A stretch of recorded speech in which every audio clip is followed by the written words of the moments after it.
Hello दोस्तों, स्वागत है आपका द स्ट्रॉन्ग माइंडसेट एकेडमी में। आज की इस वीडियो में हम नोबेल पुरस्कार के बारे में जानने वाले हैं। आज की इस वीडियो में हम जानेंगे नोबेल पुरस्कार किन किन क्षेत्रों में मिलता है और इसकी प्राइज मनी क्या होती है। यह भी जानेंगे इस वीडियो में कि 2023 में नोबेल पुरस्कार किन किन लोगों को मिला, कितने ऐसे भारतीय हैं जो अभी तक नोबेल पुरस्कार प्राप्त कर चुके हैं। तो चलिए स्टार्ट करते हैं आज की इस वीडियो को और सबसे पहले जानते हैं नोबेल पुरस्कार का परिचय। नोबेल पुरस्कार की स्थापना अल्फ्रेड नोबेल स्वीडन की स्मृति में की गई। यह पुरस्कार हर वर्ष 10 दिसंबर को स्टॉकहोम स्वीडन में प्रदान किया जाता है। नोबेल फाउंडेशन स्वीडन द्वारा आयोजित किया जाता है। शांति का नोबेल पुरस्कार नॉर्वे की राजधानी ओस्लो में दिया जाता है। शांति का जो नोबेल पुरस्कार होता है वो नॉर्वे की राजधानी ओस्लो में दिया जाता है। बाकी नोबेल पुरस्कार जो है स्टॉकहोम में दिए जाते हैं, 10 दिसंबर को दिए जाते हैं। अब जानेंगे पुरस्कार किस किस क्षेत्र में दिए जाते हैं। तो पुरस्कार जो है 6 क्षेत्रों में दिए जाते हैं। ये क्षेत्र कुछ इस प्रकार है। पहला है भौतिक शास्त्र यानी फिजिक्स में दिया जाता है। दूसरा रसायन विज्ञान यानी केमिस्ट्री में। तीसरा जो है चिकित्सा शरीर विज्ञान यानी मेडिसिन के क्षेत्र में दिया जाता है। फिर साहित्य लिटरेचर के क्षेत्र में और शांति के क्षेत्र में दिया जाता है। और छठवां जो है अर्थशास्त्र इकोनॉमिक्स के क्षेत्र में भी दिया जाता है। इसे कब जोड़ा गया था? तो 1968 में जोड़ा गया था और पहली बार 1969 में दिया गया था अर्थशास्त्र का नोबेल पुरस्कार। पुरस्कार में क्या मिलता है? पुरस्कार में मिलता है एक स्वर्ण पदक, एक प्रशस्ति पत्र यानी सर्टिफिकेट, 11 मिलियन स्वीडिश क्रोना। अर्थशास्त्र क्षेत्र की राशि जो है स्वीडिश केंद्रीय बैंक द्वारा दी जाती है। महत्वपूर्ण तथ्य क्या क्या है इसमें? जो नोबेल पुरस्कार की शुरुआत हुई थी वो कब हुई थी? 1901 से हुई थी। प्रथम महिला विजेता मैडम क्यूरी। मैडम क्यूरी को जो है सबसे पहली महिला थी जिन्हें क्या मिला था? नोबेल पुरस्कार मिला था। प्रथम भारतीय विजेता कौन थे? रविंद्रनाथ टैगोर। इन्हें गीतांजलि के लिए मिला था, 1913 में मिला था। अंतिम भारतीय विजेता कौन है? अभिजीत बनर्जी, जिन्हें अर्थशास्त्र के क्षेत्र में 2019 में नोबेल पुरस्कार मिला था। नोबेल पुरस्कार की घोषणा हर वर्ष अक्टूबर में ओस्लो में होती है और 3 बार शांति पुरस्कार विजेता संस्था है। शांति के क्षेत्र में किसे मिला है 3 बार? Red cross. रेड क्रॉस को अब तक 3 बार शांति के क्षेत्र में नोबेल पुरस्कार मिला है। एक 1917 में मिला, फिर 1944 में और फिर 1963 में मिला।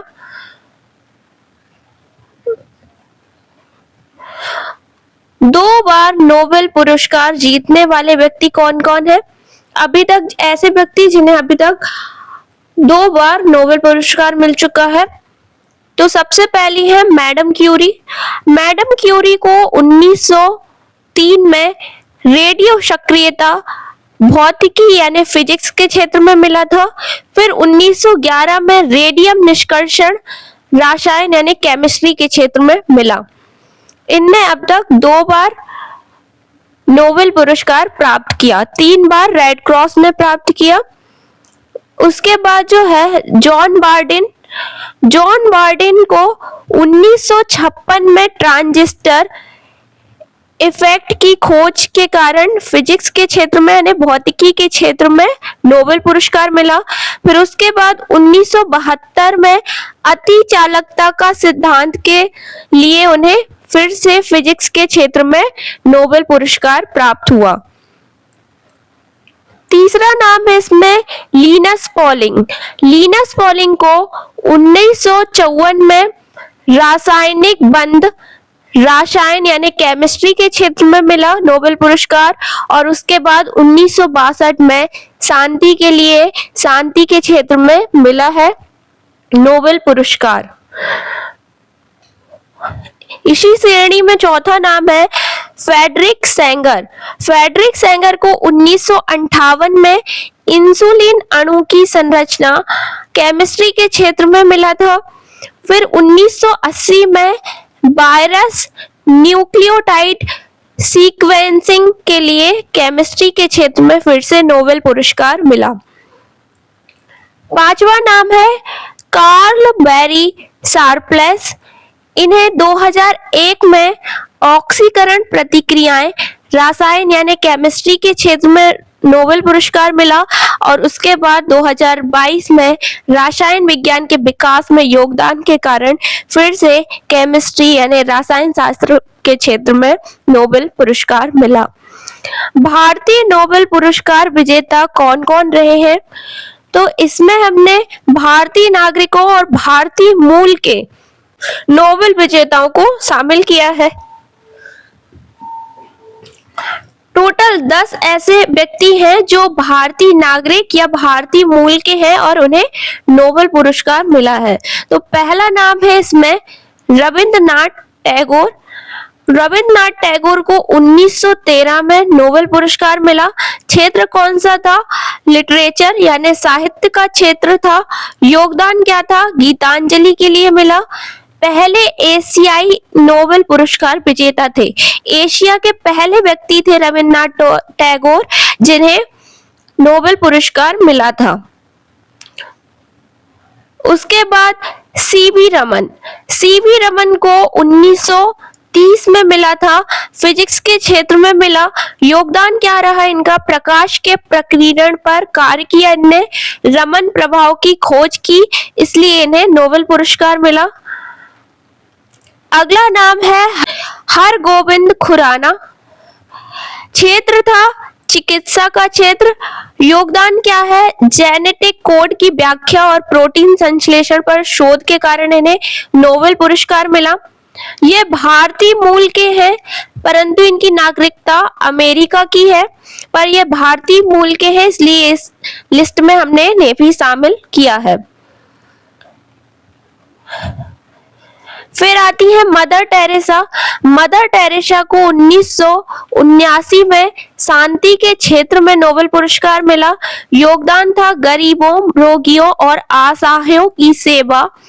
मिशनरीज ऑफ चैरिटी की स्थापना की थी इनने। जन्म इनका अल्बानिया में हुआ परंतु भारत में कार्यरत थी, इसलिए इन्हें भारतीय होने के कारण यहाँ पर इन्हें नोबेल पुरस्कार मिला और इस श्रेणी में हमने इन्हें भी शामिल किया। अगला नाम है एस चंद्रशेखर। 1983 में भौतिकी यानी फिजिक्स के क्षेत्र में नोबेल पुरस्कार मिला। योगदान क्या था? सितारों की संरचना और विकास पर सैद्धांतिक अध्ययन। चंद्रशेखर सीमा यह भी भारतीय मूल के हैं पर नागरिकता इनकी अमेरिका की है। अगला नाम है अमर्त्य सेन। अमर्त्य सेन जो है 1958 में इन्हें नोबेल पुरस्कार मिला। क्षेत्र था इकोनॉमिक्स अर्थशास्त्र। योगदान इनका कल्याणकारी अर्थशास्त्र, गरीबी और भूख पर कार्य। फिर है बी.एस. नायपॉल। 2001 में इन्हें नोबेल पुरस्कार मिला। क्षेत्र था इनका साहित्य यानी लिटरेचर। योगदान था उपनिवेशवाद, पहचान और प्रवासी जीवन पर लेखन। इन अ फ्री स्टेट। जन्म इनका ट्रिनिडाद। भारतीय मूल के हैं, ये भी भारतीय मूल के होने के कारण इस लिस्ट में शामिल है। इन्हें 2001 में नोबेल पुरस्कार मिला। अगले नाम है वेंकट रमन रामकृष्णन। वेंकट रमन रामकृष्णन को 2009 में नोबेल पुरस्कार मिला। क्षेत्र था रसायन विज्ञान, केमिस्ट्री में मिला। योगदान था राइबोसोम की संरचना और कार्य पर शोध। यह भी भारतीय मूल के हैं। नागरिकता इनकी ब्रिटेन और अमेरिका की है, पर यह भारतीय मूल के है।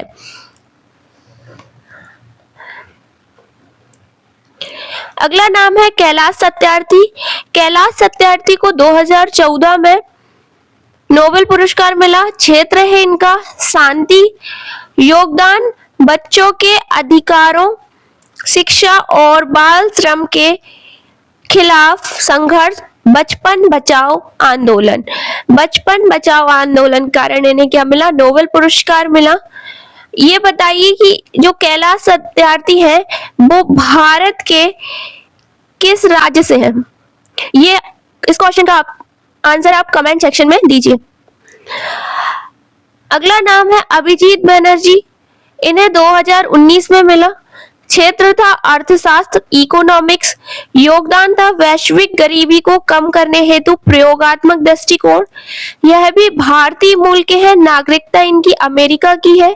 इनकी सह विजेता रही है ईस्थर डुफ्लो यानी इनकी पत्नी और माइकल क्रेमर। उसके बाद नोबेल पुरस्कार विजेता जो 2023 में रहे सभी क्षेत्रों में यानी पूरे 6 क्षेत्रों में किस किस को नोबेल पुरस्कार मिला? तो सबसे पहले है भौतिकी के क्षेत्र में। विजेता कौन है भौतिकी के क्षेत्र में? पियरे अगोस्टिनी और फेरेंस क्राउस, एनी लुइलियर। योगदान क्या था इनका? एटोसेकेंड लेवल पर इलेक्ट्रॉनों की गति का अध्ययन। उसके बाद केमिस्ट्री के क्षेत्र में 2023 में किसे मिला? विजेता कौन था? मुंजी वावेंडी, लुइस ब्रूस, अलेक्सी एकिमोव। योगदान क्या था इनका? क्वांटम डॉट्स की खोज और विकास। चिकित्सा के क्षेत्र में जो है विजेता रहे हैं कैटलिन कारिको, ड्रू विसमैन। योगदान था mRNA आधारित कोविड-19 वैक्सीन के विकास में क्रांतिकारी कार्य के कारण इन्हें नोबेल पुरस्कार मिला 2023 में। उसके बाद साहित्य के क्षेत्र में योन फोशे नॉर्वे के हैं ये, इन्हें नोबेल पुरस्कार मिला। इनका योगदान क्या था? Innovative plays and prose which gives voice to the unsayable. उसके बाद शांति के क्षेत्र में नोबेल पुरस्कार किसे मिला? तो नरगिस मोहम्मदी, ईरान की हैं ये। योगदान था महिलाओं के अधिकारों और अभिव्यक्ति की स्वतंत्रता के लिए संघर्ष किया ईरानी शासन के विरुद्ध। अंतिम क्षेत्र है अर्थशास्त्र। अर्थशास्त्र के विजेता कौन थे? क्लाउडिया गोल्डीन जो है पहली अकेली महिला है जिसे अर्थशास्त्र का नोबेल पुरस्कार मिला है। योगदान इनका महिलाओं के श्रम बाजार में ऐतिहासिक भागीदारी और वेतन असमानता पर शोध। इनका नाम अभी के लिए आगामी एग्जाम के लिए मोस्ट इम्पोर्टेंट नाम है क्लाउडिया गोल्डीन। इन्हें क्योंकि ये पहली महिला है जिन्हें अर्थशास्त्र का नोबेल अकेले मिला है। तो दोस्तों यहाँ पर नोबेल पुरस्कार के बारे में संपूर्ण जानकारी समाप्त होती है। मिलते हैं एक नई वीडियो में एक नए पुरस्कार के बारे में जानकारी के साथ। जब तक के लिए धन्यवाद।